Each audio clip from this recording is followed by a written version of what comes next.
Okay, for today's lecture, we're going to discuss about the single phase AC circuit.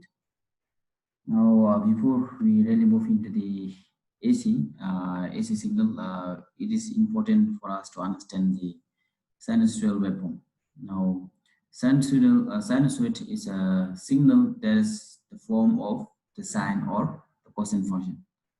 So, if you take the waveform for this one,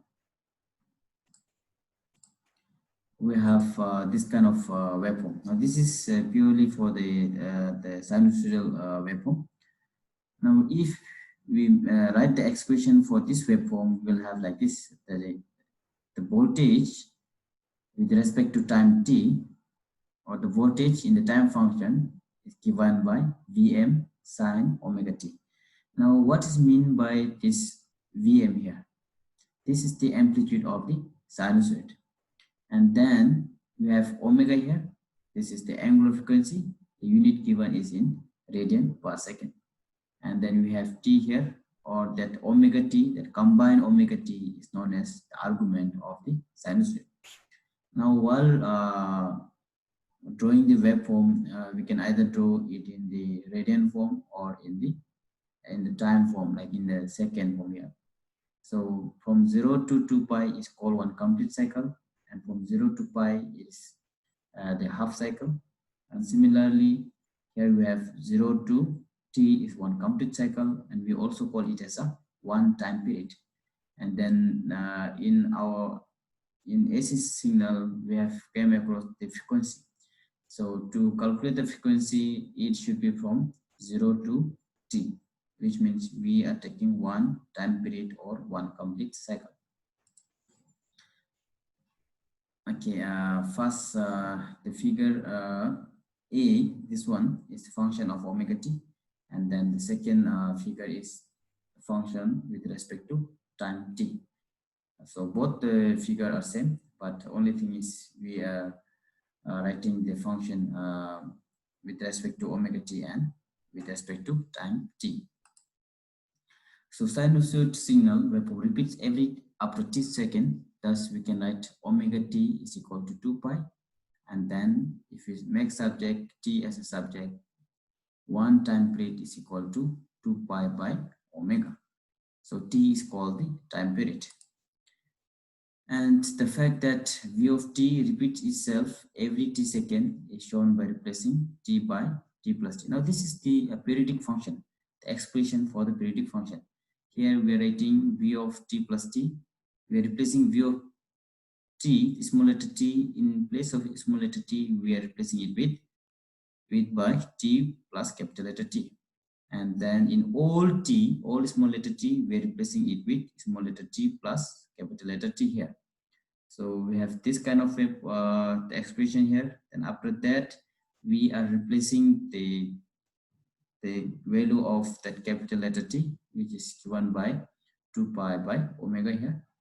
And then after that, again, if we simplify this one, we're getting Vm sine omega t. So this Vm sine, okay, we are simplifying we are verifying that one. It's a periodic function. Hence, we can write that v of t plus t is equal to v of t. They are similar, which means it's repeating every time period t. A periodic function is one that satisfies f of t is equal to f of t plus nt for all t and for all integers n. So AC signal is generally the sinusoidal waveform, which means it is repeating every after the time period t or omega t. Now the time period t is the time taken for one complete cycle. The reciprocal of time period is called the cyclic frequency. So which means we can write the relationship between the time period and the frequency. So f is equal to 1 by t. Again, if we also know that the time period t in the radian form is 2 pi by omega. So if we write the relationship between the omega and the frequency f, it will come like this: omega is equal to 2 pi f, which means it's in the radian per second. So these are the basic relationship between the time period t, the frequency, and then the frequency in the radian form. Okay, let's consider now. Let's consider more general expression for the sinusoid. Now let's say there are more than one waveform. First waveform, we have v1 of t is given by vm sin omega t. And then let's also consider that v2 of t given by vm sin omega t plus phi.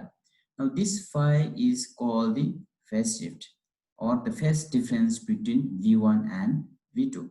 Now how to calculate the phase difference between v2 and v1? Is simply the difference between that this phase of the v1, phase of the v2 minus phase of the v1. So let's see, this phi is called the phase shift, and if phase phi is equal to 0, so we can say that v1 and v2 are in phase. And then similarly, if phi is not equal to 0, v1 and v2 are out of phase. And instead of that one, you can also use the term v1 lags v2 or v2 lags v1 depending upon the sign of the phi.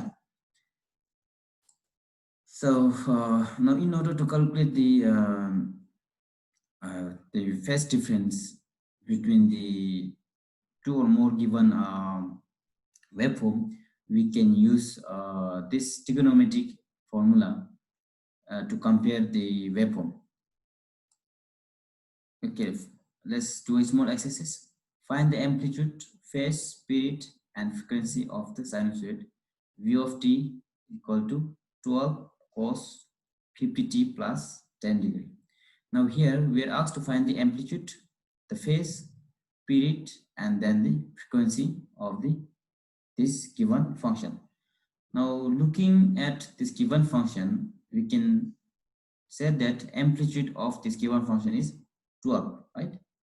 It's 12 volt. Okay, here you will have the unit volt. Okay, it's 12 volt, amplitude is in 12 volt, and then phase is the 10 degree here, and period here. Now this period is omega. So here we have omega t is 50, and the frequency. Now to write the frequency, we have to know the relationship between this omega and f here. Okay, let's see here. As I said, amplitude is 12 volt, and then the phase is 10 degree here, plus 10 degree, and angular frequency given is in 50 radian per second. So the period here is 2 pi by omega, which means is 0.1257 second. Now using this t here, we can determine the frequency f. So f is equal to 1 by t, which is approximately 8 hertz. And then similarly, we have again here another example. Given the sinusoid 30 sine 4 pi t minus n phi, calculate its amplitude, phase, angular frequency, period, and then the frequency. So you can try to calculate it yourself. So answer is also there. So you can just try to verify this one. And then the second example here. Now we are asked to calculate the phase angle between V1 and the V2. And it's given that V1 signal is minus 10 cos omega t plus 50 degree, and V2 is given 12 sine of omega t minus 10 degree. State which sinusoid is leading. So we have to first calculate the phase difference between these two signals, and then second task is to state whether V1 is leading or V2 is leading. Now for this one, to solve the phase difference, the phase angle, and which one is leading, we have to use this one. Our first task is we should make both are in cosine or both are in the sine function.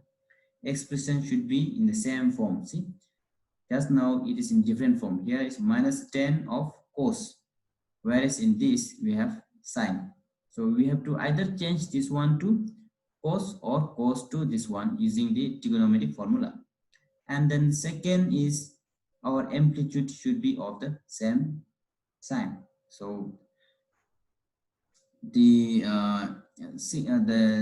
amplitude should have, if here one is negative and other one is positive, so we have to bring both the amplitude either in negative or both in the positive. So let's solve this one using the Microsoft Word.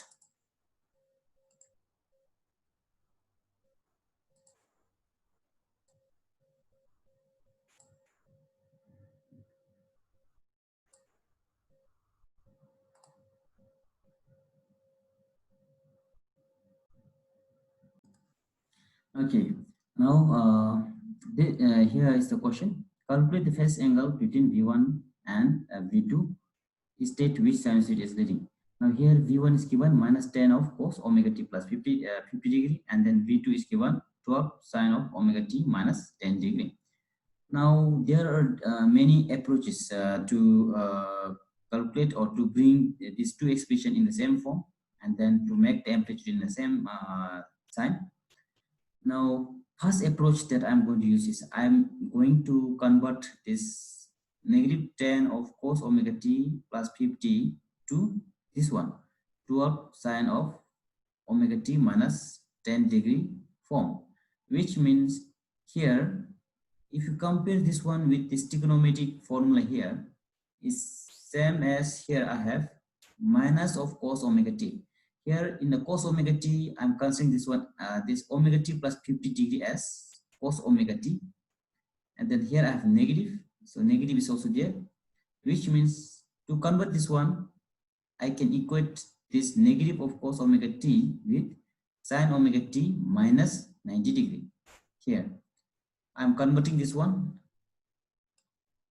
minus 10 of cos omega t plus 50 degree is equal to 10 of 10 times sine omega t plus 50 minus 90 degree. I'm using this one. So which means I'm having 10 of sine omega t minus 40 degree.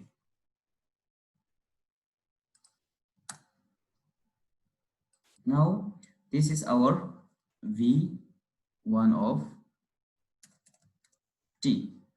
This is our V1 of t, and then we can compare this one is V2 of t, which is equal to 12 sine of omega t minus 10 degree. Okay, now our task is to calculate the phase angle between V1 and V2. Now to calculate the phase angle phi, okay, I'm not sure whether I have that one. Okay, yeah, phi is equal to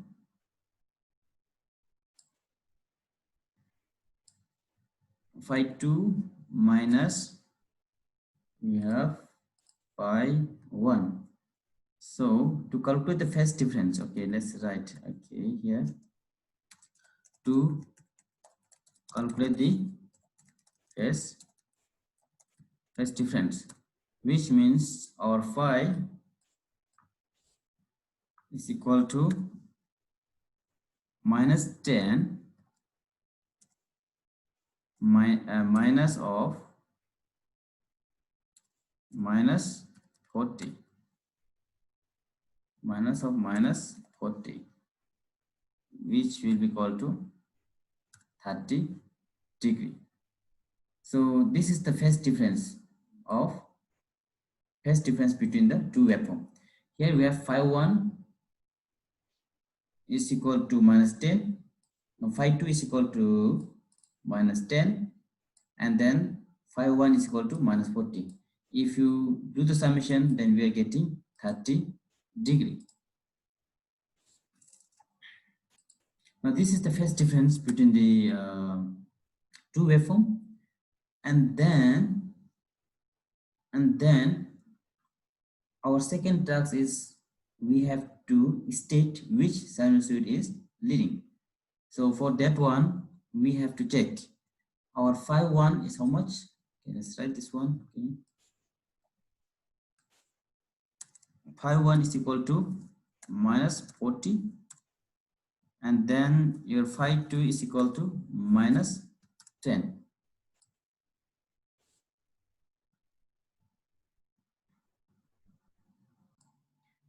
Okay, now to calculate the leading or lagging, here you have phi 1 is equal to minus 40, and then phi 2 is equal to minus 10.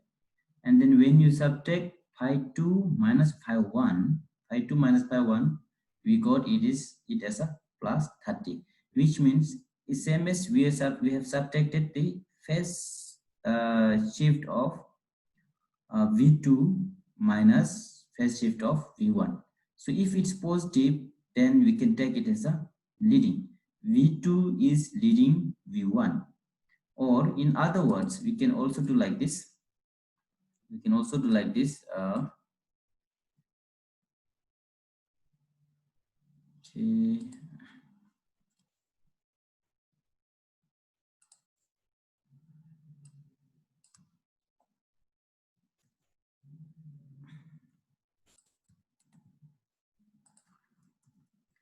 Phi 1 minus phi 2.